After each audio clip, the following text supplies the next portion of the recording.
My name is Professor Charles Mwewa. I am the author of Zambia's largest book in terms of content and size.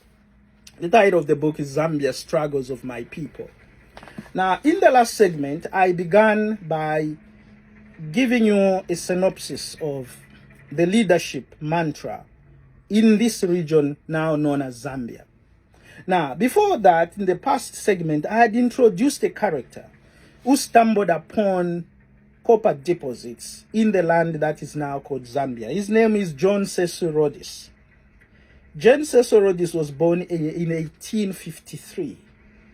In 1853. By 1990, he was one of the most powerful personalities, businessman and politician in South Africa.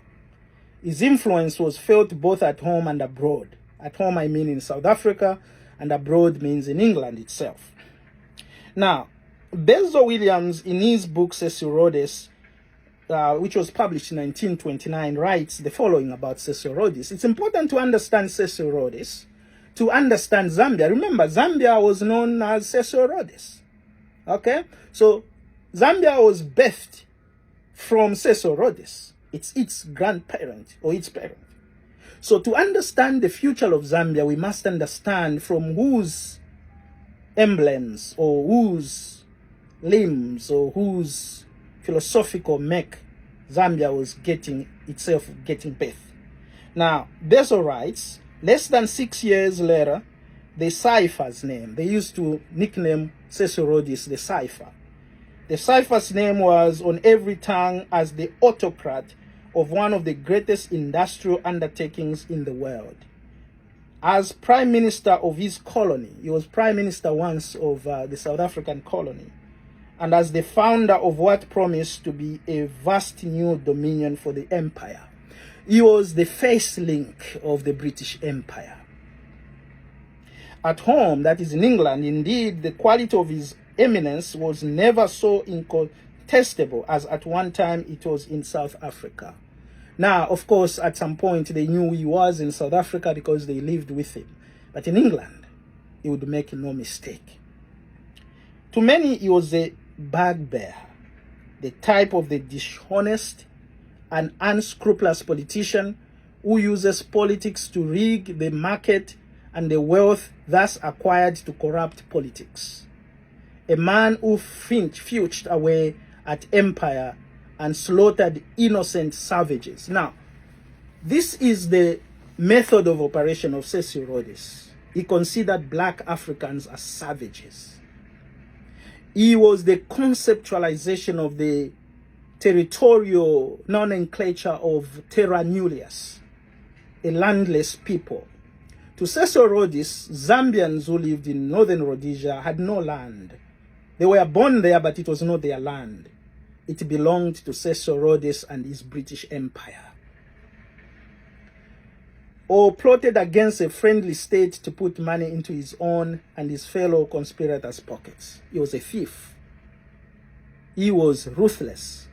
He was corrupt. Now, I talk about the genesis of corruption in Zambia and in Africa. It all started with the founder of that land, John Cecil Rhodes. They planted seeds. Remember, Lewanika had existed long before. The Lozi Kingdom had been compiling itself long before it was discovered by Cecil Rhodes. They had law and order. They had integrity. But when Cecil Rhodes was introduced to these lands, his unscrupulousness, his bigotry, his corruption, they were rubbed on to the black people that were ruthlessly undermined and abused in those mines. But at that time, it should be said, he stumbled upon what is known as the second scramble of Africa. The first scramble of Africa, if you remember, happened in 1884 in Berlin, at the Berlin Conference, where they had passed the Berlin Treaty, giving Africa, the entire Africa, to Europeans, as if Africa was a redundant ideal of terra nullius. Now, there's a scramble for the land of Zambia. At South Africa and Zambia, not very far away from each other. Cecil Rhodes soon heard that there is a land, a promised land, with copper goblets and ingots floating on rivers. In fact, it was strange that the black Africans of the present-day Zambia never attached anything to copper and minerals. They used them on their daily routines. Kids could be playing on the streets with copper. But when these first settlers from South Africa came to this land called Zambia, they could not believe what they saw. It was a land laden with minerals. They didn't need to dig deeper. It was floating on riverbanks. And then they sent word to South Africa.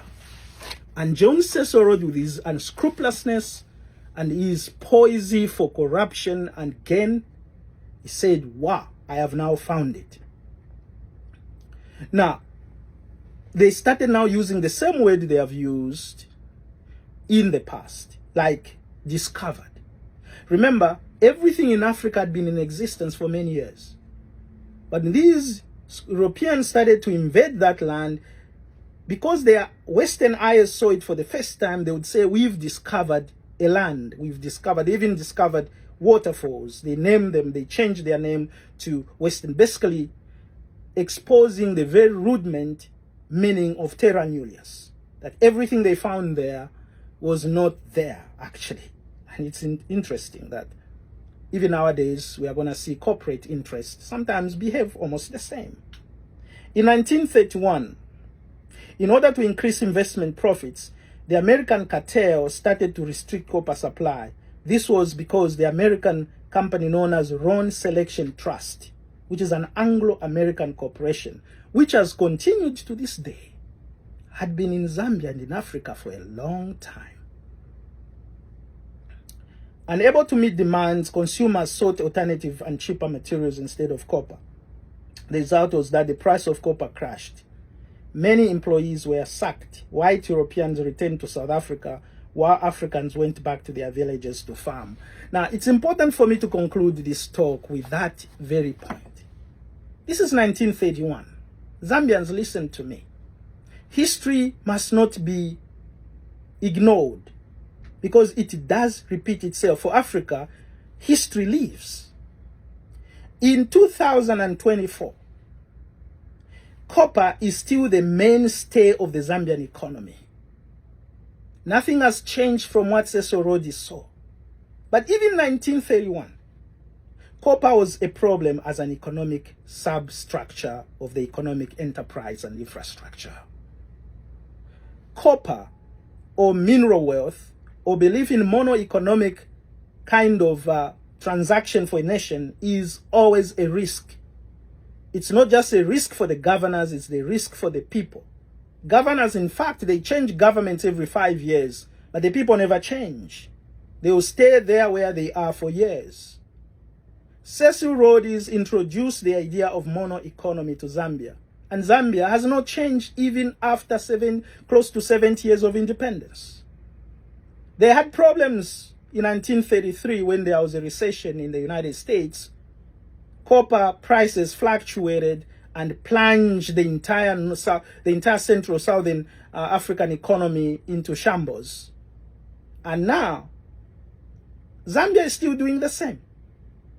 There's no change. The copper is even less than it used to be in 1931.